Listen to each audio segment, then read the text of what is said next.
따로 제가 PPT 장표를 통해서 여러분과 함께 공감이라고 하는 주제로 한번 살펴볼까 합니다. 우리는 공감이라고 하면 누군가 어떤 일이 겪거나 힘든 일이 있거나 아니면 어떤 사건, 사고를 통해서 그때의 그 심정이나 이런 것들이 나와 뭐 어느 정도 일치가 되면 공감한다라고 우리가 보통 공감이라는 단어를 쓰죠. 때로는 이 공감대 형성이라는 것이 참 중요하다고 얘기해 줍니다. 왜냐하면 나와 다른 사람이 어떻게 보면 그 공감대를 통해서 어느 정도 생각이 일치되고 공유될 수 있기 때문이죠. 근데 저는 오늘 이 말씀을 통해서 이 공감이다라고 하는 것을 오늘 이 사람의 말을 통해서 한번 조금 더 우리가 공감에 대해서 생각을 한번 해보면 어떻겠나라고 제가 말을 한번 던져봅니다. 칼 로저스라고 하는 사람인데요. 이 사람은 심리학자지만 이 사람의 말 중에서는 이 공감이라고 하는 것, 이것은 세상을 우리가 볼 때 우리의 눈으로 보는 것이 아니라 다른 사람, 그것을 하고 있는 어떤 다른 것을 통해서 내가 봐야지만이 진정한 공감대를 이룰 수 있다라고 말하고 있습니다. 우리는 많은 공감을 하는 경우가 꽤 많이 있죠. 오늘 제가 한 4가지 정도 테마를 통해서 공감을 여러분에게 말씀하려고 합니다. 우리는 뭐 4가지 중에서 첫 번째는 일상 속에서 우리가 지난 10년 정도의 시간이 쭉 흘러왔는데 10년 전으로 한번 되돌아서 오늘 2022년도까지 이렇게 되돌아보면 여러 가지 사건들도 있었고 그 속에서 우리가 공감을 했던 부분도 있고요. 그러지 못했던 그런 역사적인 일들이 많이 있었습니다. 그 첫 번째가 저는 이거라고 봅니다. 2022년도 어때요? 올해 우리가 월드컵이 열리죠. 카타르에서 열리는데 이 2002년도의 상황이거든요. 이때 여러분은 어땠죠? 우리 자녀들은 아마 이때가 너무 어려서 기억이 안 나지만 그 외에 제 또래나 저보다 나이가 되시는 분은 이때 어땠습니까? 이때 상황이 어린아이들이나 어른이나 여자나 남자나 상관없이 이 축구공 하나로 그들이 다 공감을 했다는 것입니다. 이런 참 이때의 기억을 저도 지금 떠올려보면 좋은 기억들이 좀 많았던 것 같아요. 그런 우리의 이런 좋은 기억도 있지만 우리에게는 씁쓸한 기억이 있습니다. 기억나시나요? 참 최초의 여자 대통령이 우리 대통령을 탄핵을 시켜야 된다라고 많은 사람들이 촛불이라고 하는 그 하나를 가지고 광화문광장에 모였습니다. 그런 말미암아 정말 국민이 승리하게 됩니다. 정말 어떻게 보면 그냥 촛불 하나로 분명히 서게 되는 거예요. 그것을 많은 사람들이 그것을 공감하게 되는 참 안타깝죠. 씁쓸하지만 그래도 우리는 이런 역사적인 시간을 지금까지 살아왔습니다. 그러다 보니까 우리가 공감이라는 것을 정말 하게 된다는 것이 어마어마하다라는 것을 우리가 볼 수 있습니다. 어떻게 보면 자기 나라의 대통령을 탄핵시키는데 이렇게 기쁠 수가 있나요? 근데 왜 이렇게 공감을 할까요? 그리고 저는 최근에 사건을 통해서 우리가 한 번 더 좀 슬프지만 한번 기억을 해봐야 되지 않을까라고 하는 그런 사건들, 그런 참사가 일어났죠. 세월호 그리고 이태원 참사. 그런 저희들은 이런 참사를 어떤 식으로 보죠? 우리의 시각으로 봐왔죠. 그런데 오늘 저는 여러분에게 이렇게 얘기하고 싶습니다. 오늘 이게 사고를 당했던 이 또래들, 이 또래들이 바라봤던 이 사회를 한번 공감해 볼 필요가 있다는 거죠.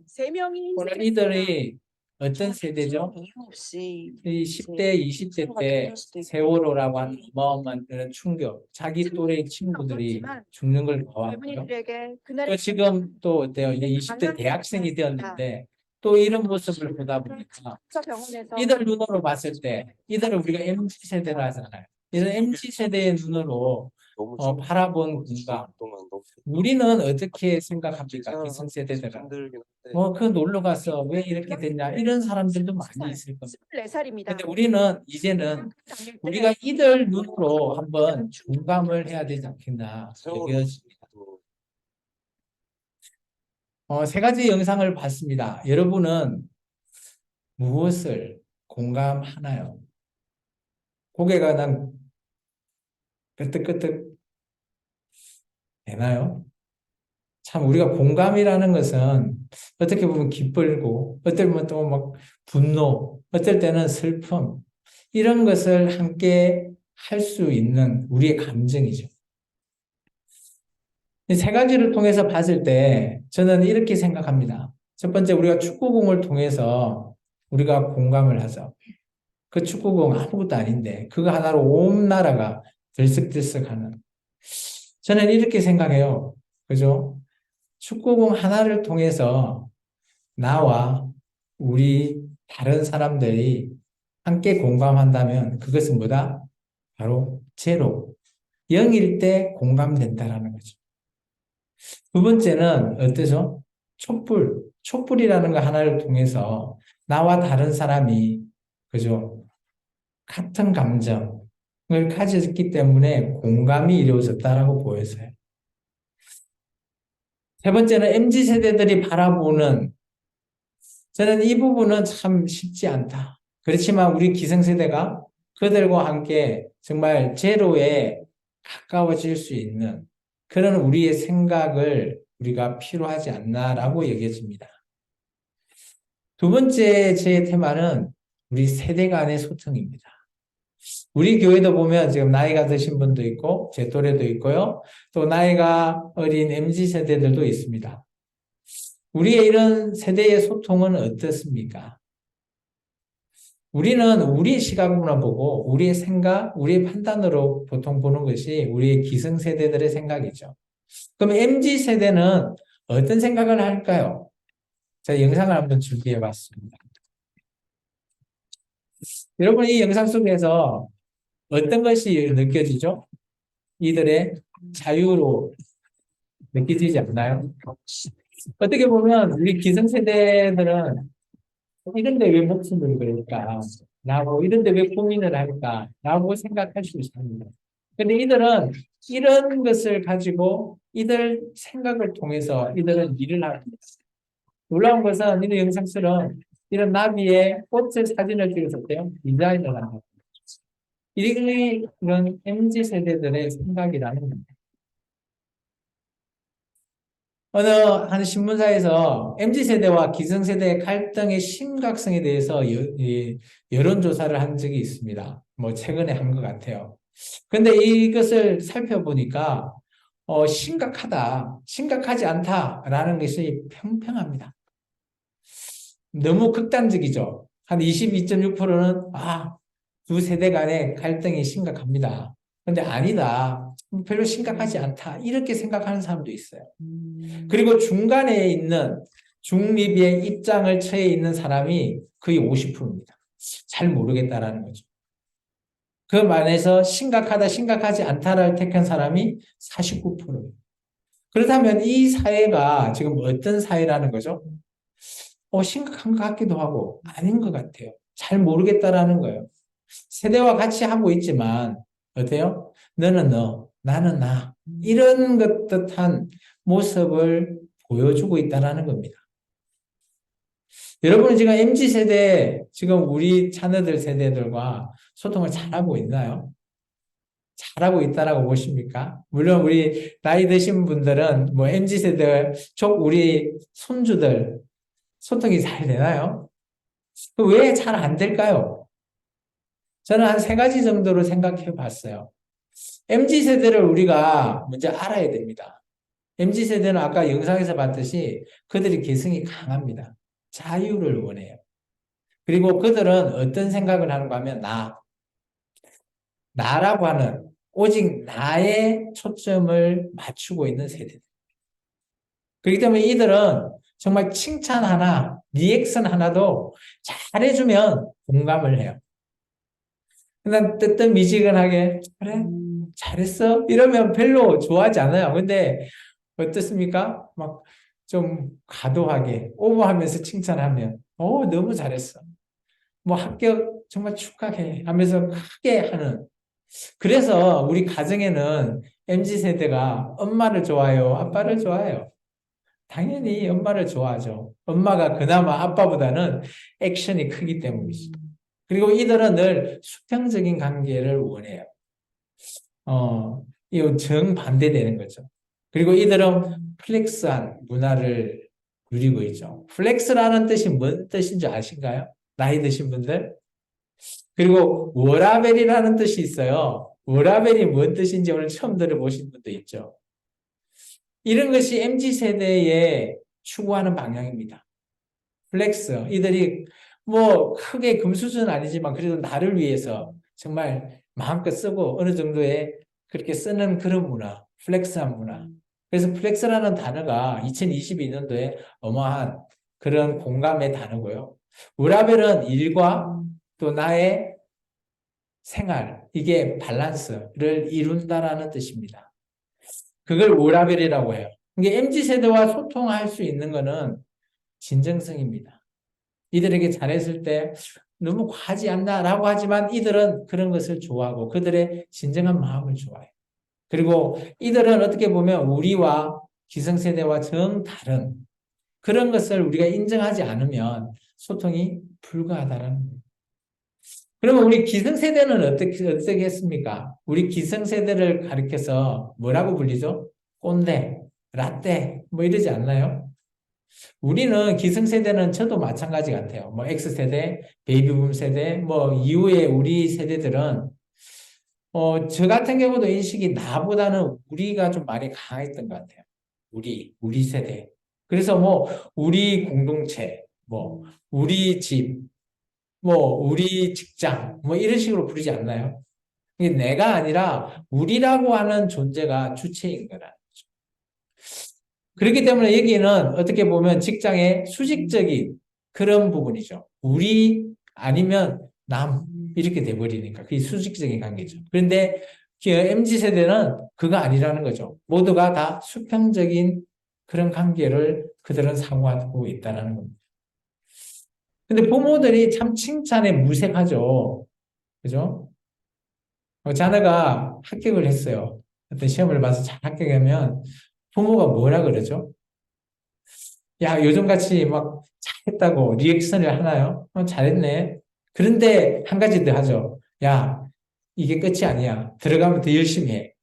왜 그렇게 부모들은 자녀에게 얘기할까요? 그거는 우리 세대가 우리 부모에게 그렇게 배웠어.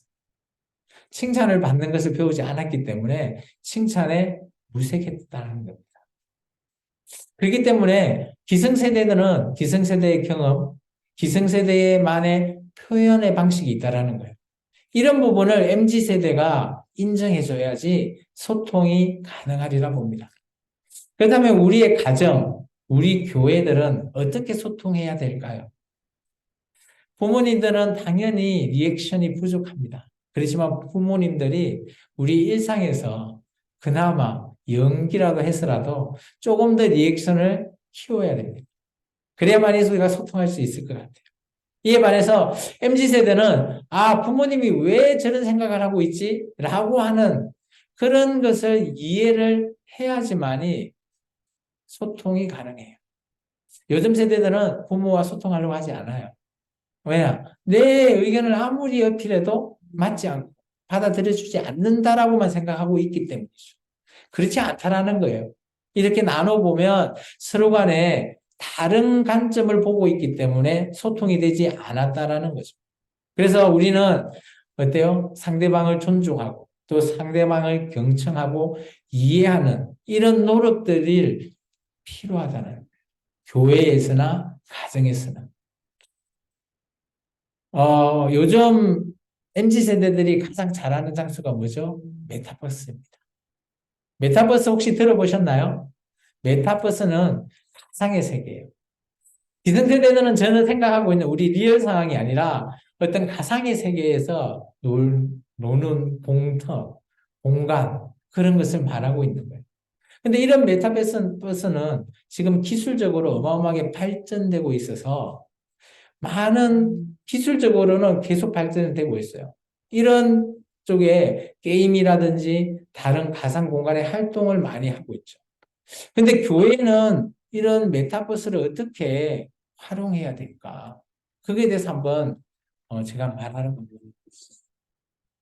메타버스라고 하는 것은 그죠? 메타라고 하는 것은 공간, 그리고 유니버스라고 하는 홀수가 합쳐집니다. 근데 이 공간이라는 것은 리얼은 아닙니다.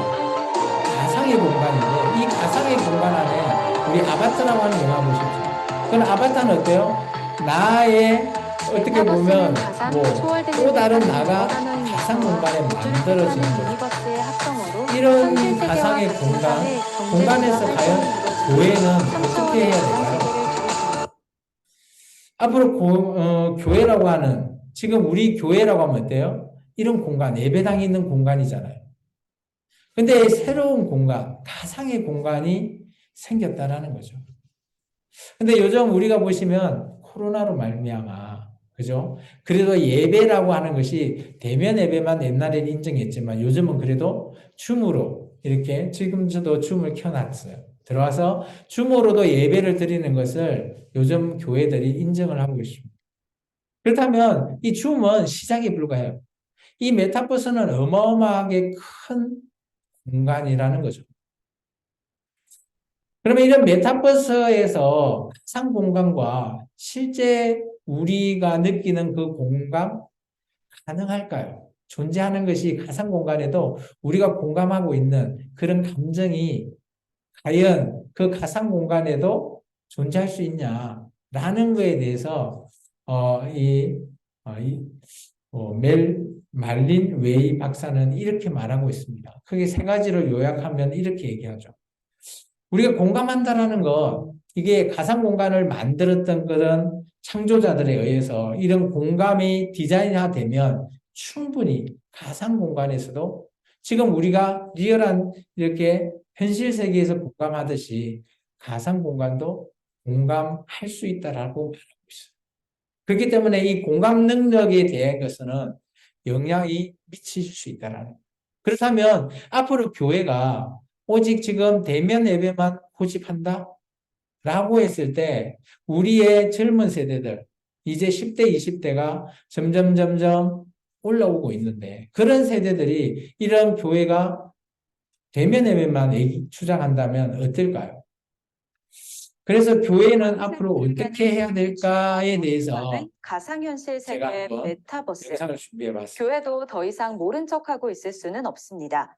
메타버스란 무엇이고 교회는 이를 어떻게 바라보고 이해해야 할까요? 정성민 기자가 취재했습니다.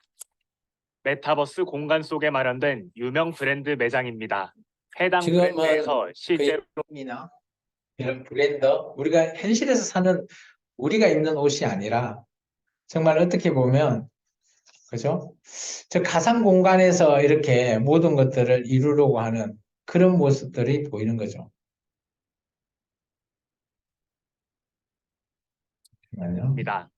대표적으로 우리나라 기업이 개발한 그래서 어떻게 메타버스 보면 이 서비스 가상 제페토엔 공간이라는 전 것은 세계적으로 우리는 명이 뭐 가상 공간 있습니다. 하면 메타버스 게임 이런 것만 공간에선 생각하잖아요. 자신의 아바타를 그게 만들고 아니라는 거죠. 원하는 모습으로 옷을 입혀 이런 형태로 쓸수 어떻게 보면 있습니다. 우리가 춤이 또한 다양한 우리가 공간을 예배에 돌아다니며 대해서 여러 인정한다면 사용자들과 나중에는 이런 통화하기도 가상 합니다. 공간에서 실제 예배를 드리는 거 미래 세대들입니다. 언제든지 놀이터가 가능할 수 메타버스가 있다라고 저는 여겼습니다. 제페토도 그중에 있습니다. 그렇기 때문에 우리가 시각 MZ세대, 우리 시각 10대 세계에서 놀고 이런 있습니다. 세대들이 그래서 지금 자기들 생각하는 것을 우리가 생각하지 지금 태어난 않으면 아이들이 지금 교회가 점점점 다음에 주일학교, 중고등부 디지털 청년들이 많이 줄어가죠.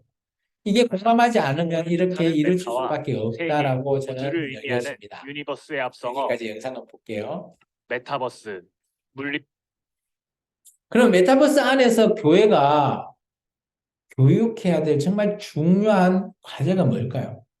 저는 대면이나 비대면이나 그리고 현실이나 가상이든 간에 이 두 가지는 꼭 우리가 기억해야 됩니다. 그 첫 번째는 우리가 하나님의 존재를 인식할 수 있게끔 교회가 도와야 된다는 거죠. 하나님 하면 우리가 어때요? 예배, 우리는 늘 그렇게 직결하고 있죠. 하나님을 경외하니까.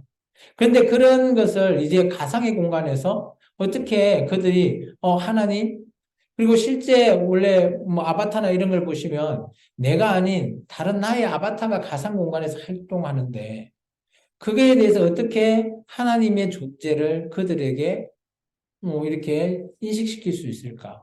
중요한 과제라고 봅니다.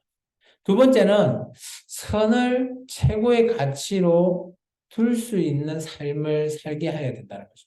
이 말이 뭔가 하면 가치와 실제라는 것, 이게 선이라고 하면 이것이 가상이 되었던 현실이 되었던 이게 그 갭을 줄여서 하나로 맞춰야지만이 이게 일치가 되어서 어떻게 보면 최고의 가치 있는 삶을 살아갈 수 있게 만들어줄 수 있다는 거죠. 교회는 이 두 가지가 우리의 살아가는 삶에 있어서 정말 중요한 과제지 않겠냐 여겨집니다. 네 번째 테마입니다. 네 번째 테마는 우리가 하나님 안에 있는 나를 한번 바라보시기 바랍니다. 하나님, 우리는 늘 하나님을 믿고 하나님을 의지하고 하시지만 그 안에 나라고 하는 존재라는 것을 우리가 한번 돌이켜보면 어떨까라고 제가 한번 느꼈습니다.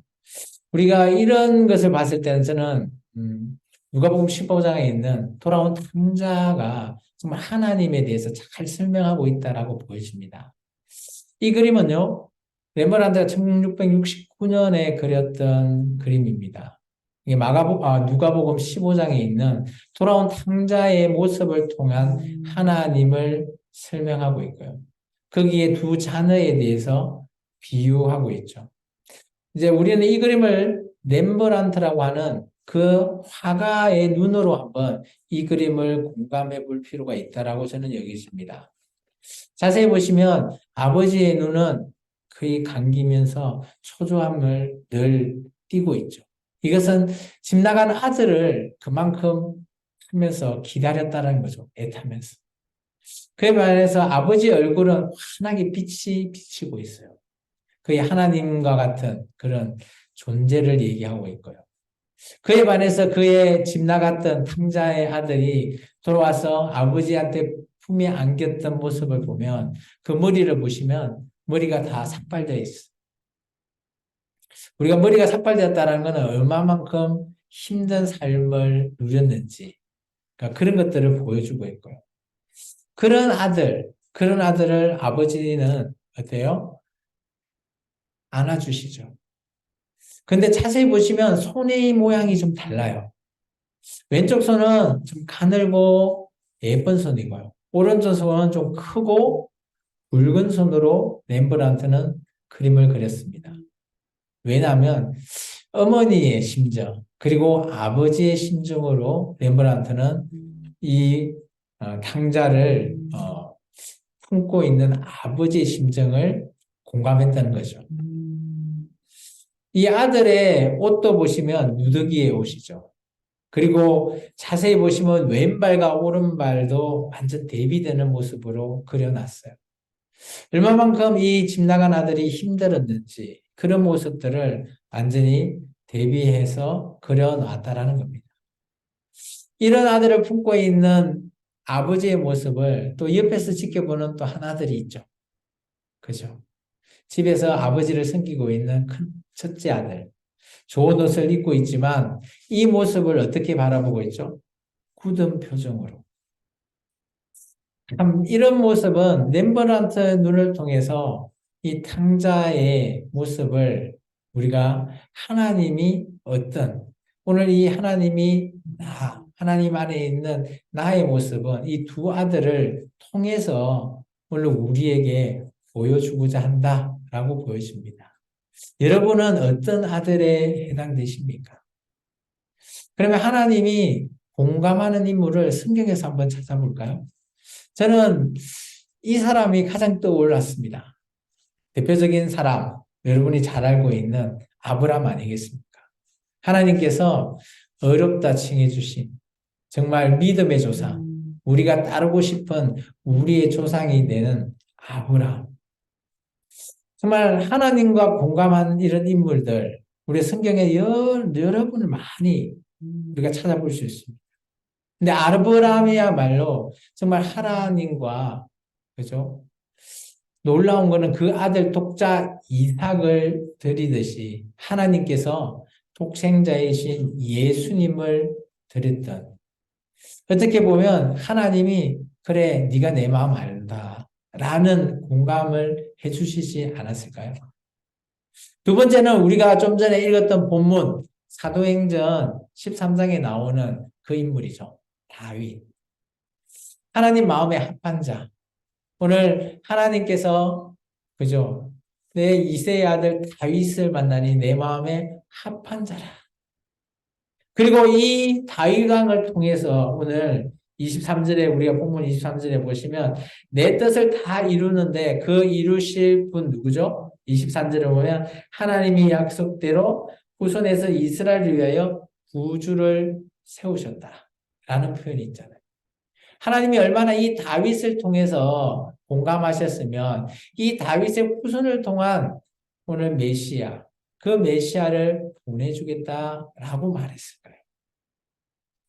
세 번째는 저는 이 사람이라고 봅니다. 저 개인적인 여러 많은 사람들이 있지만 저는 사도 바울입니다. 어떻게 보면 사도 바울이 아니면 지금 저와 여러분이 과연 여호와 하나님을 지금 믿고 있을까?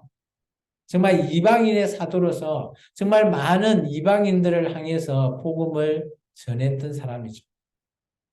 사도 바울이 어떻게 보면 정말 많은 고난, 자기의 육체까지도 그렇게 힘들고 어렵지만 그런 생활을 통해서 그래도 하나님의 복음을 전하겠다.